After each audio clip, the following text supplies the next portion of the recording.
Daniel Dean.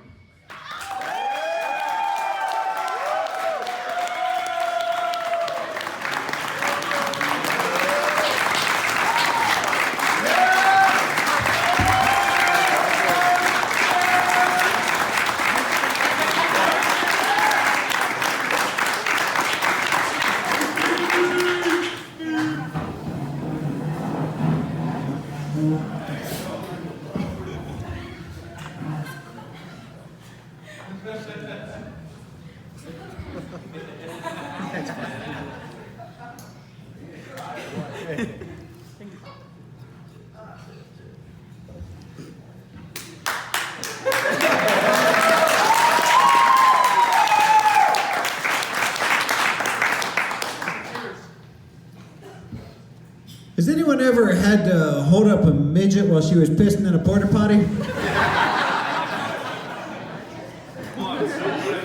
Nobody? Well, buckle up, boys and girls, because I did it this summer at a music festival in Dayton. Here's how it happened. A lot of you know my partner in comedy, Wendy. She's a little person. She stands 2'10". Many of you have met her. Some of you have seen her perform. If you have, you know she doesn't get around very well. She doesn't walk great. So I'm pushing her wheelchair through this music festival. Off to the right, we have the concession area. We have a lot of food trucks over here. A whole line of porta potties. She sees them. She says, "Dan, I better get into one of those things before we get too far into this thing." Solid idea. No, there's not a handicapped porta potty over here, just a bunch of regular ones. So I picked the one on the end. It's the most out of the way. Listen, if none of you are 2'10", and I assume that applies to everybody in here, Sergeant Lyons is the closest, but no cigar on that one. If none of you are 2'10", you don't understand the trials and tribulations a person like that faces on a day-to-day basis. For example, getting the peanut butter down off the counter.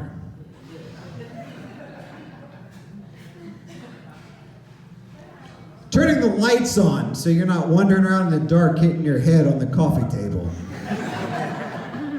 Or just walking through a crowd trying not to get kneed in the face like a UFC fighter. The struggle is real, boys and girls, that's what I'm saying. And this particular day, the struggle had to do with climbing up onto a public toilet, all in the filth of that porta potty. Now, I'm assuming most of you are familiar with the general makeup of a basic porta potty. You know, if you're facing it, you have the toilet bowl right here, then you have a small flat platform here, and off to the left you have your urinal. There's not a lot of room to move around in a porta potty, just enough to do your business. Now me, being a good friend, not wanting her to have to climb around in all that filth, I picked her up out of her wheelchair and set her on that platform. I thought it was a good spot. She could take off her pants, get on the toilet, get off, knock on the door. I'd get her and it would be all good. Of course, that's not how the story goes. I failed to take a couple things into consideration. First of all, she doesn't have fantastic balance, as a rule. And when I set her on that platform, it wasn't a flat platform, it was sloped. So when I put her there, it was pandemonium. She is flailing about all over the place. Her arms are everywhere, stubby little midget fingers going all over the place. It was like she was roller skating on a sheet of ice. It looked like Dancing with the Stars Goes to Oz. So I reached out to hold her up, and she grabbed a hold to keep her balance. She said, "I can't stand here. You're gonna have to set me on the floor, and we need to regroup." So I did. I said, "All right, what's the plan?" She said, "Dan, we're just gonna have to do this. I'm gonna pull my pants down. You set me on that toilet, And if you see my midget ass, then so be it. I said, our relationship's about to change, isn't it? She said, yes, it is. So she goes to work, pulling her pants down. Thank you. And like I said, there's not a lot of room to work in that area. So foreseeably, she is having some issues. It's taken her a while to do this. And the whole time, she's rubbing the side of her head on the urinal, getting piss all in her hair. And if any of you have ever seen me carry Wendy, her head is right here in her hair. I'm like, what the fuck are you doing? You are gonna smell like piss for the rest of the night. And I have anxiety to begin with, because this isn't a situation you planned for. When was the last time you were sitting at home watching a movie going, wonder what would happen if a midget was taking off her pants in a porta-potty next to me? So, I don't know what to do right now. Do I watch her? Do I help her? Do I stand over here and jerk off? I don't know. All I know is this is a weird situation. Guys, so she finally gets her pants down, and I help her up onto the porta potty. And I did see her ass, by the way. She thought she was real slick. She thought she got away with something. But the toilet lid was up, and I could see her reflection all in that thing. If we're being honest, I saw way more than her ass, guys. But as I set her down, we both realized something at exactly the same time. That toilet seat was much wider than a normal toilet seat, because she could not keep her balance on that thing. As a matter of fact, she goddamn near did a backflip into that porta potty. And as she felt herself going, she went into full panic mode. She reached up and grabbed hold of me like an eagle snatching a salmon out of the river. I had claw marks up and down both arms that day. And she looked up at me with these giant saucer eyes, scared to death. And she said, Dan, don't let go. Don't you let go. I can't do this. I will fall.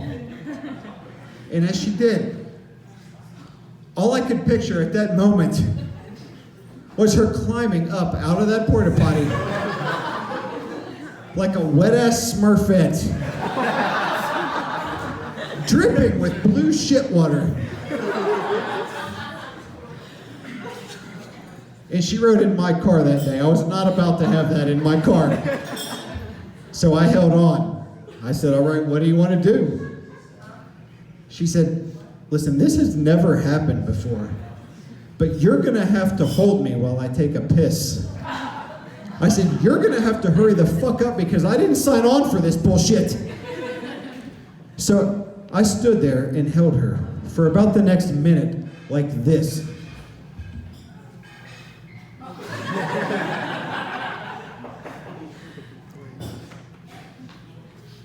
It was like that rifle drill you do in boot camp. Except instead of holding out an M16, I was holding out an M60. A 60-pound midget. And after approximately 60 seconds with no activity whatsoever, finally I said, what the fuck is taking so long? She said, I can't go with you sitting right here. I have stage fright. I said, it's too late for that bullshit. We're here right now and I have muscle failure. I'm shaking over here. You're not exactly light. She said, I'm looking you directly in the eyes. This is too intimate for a pissing situation. So I looked off to the side and I shut my eyes.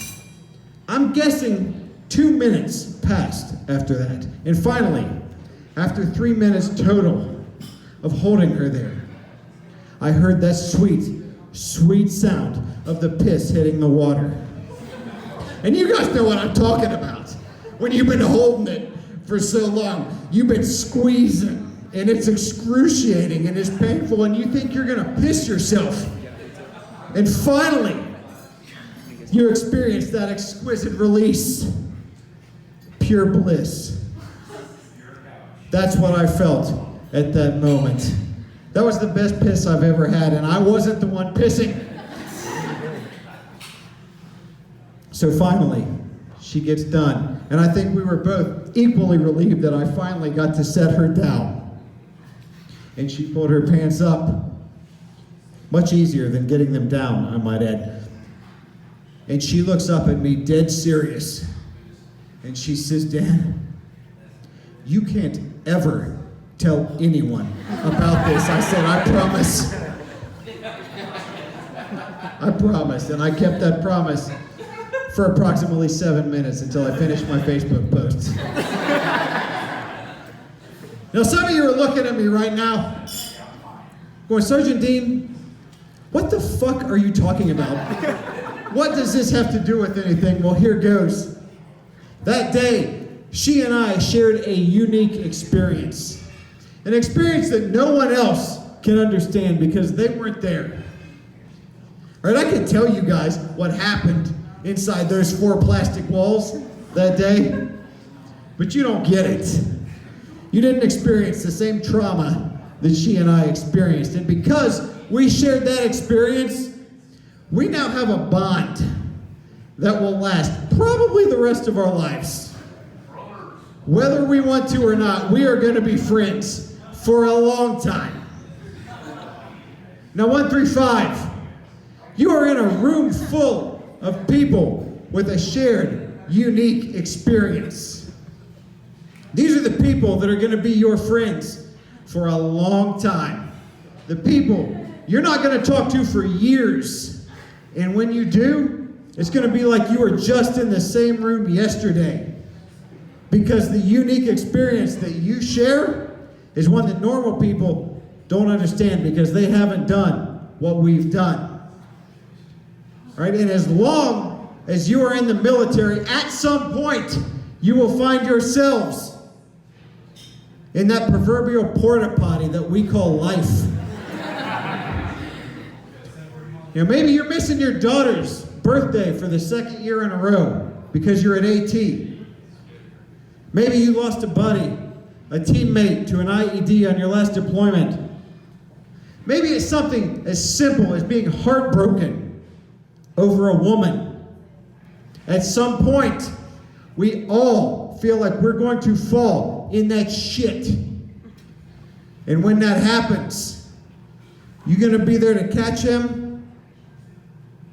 Are you gonna hold her up?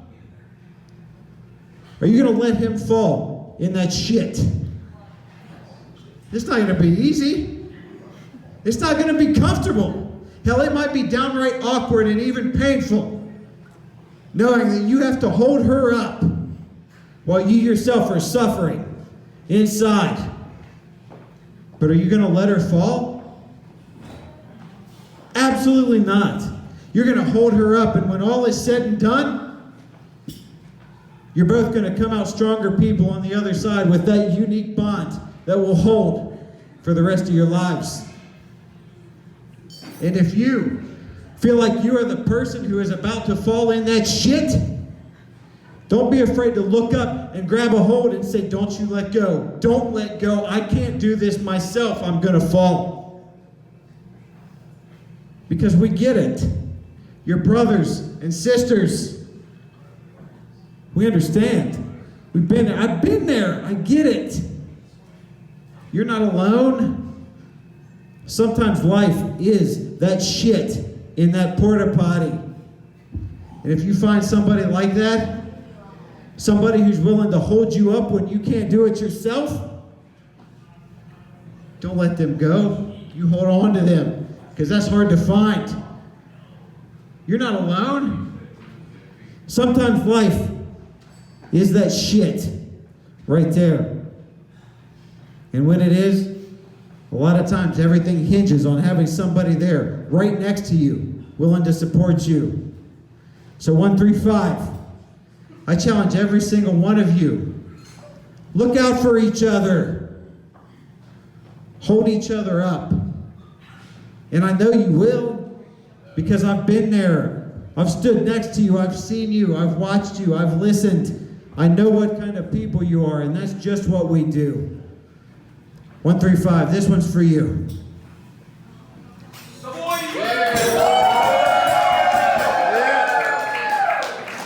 Until Valhalla, when the brave may live forever.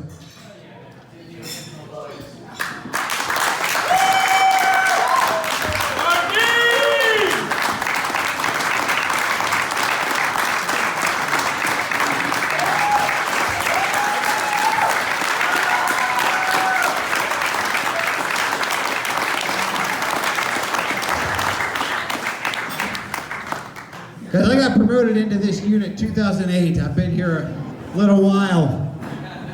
As a matter of fact, every single person in uniform in here, I've watched you come into the unit.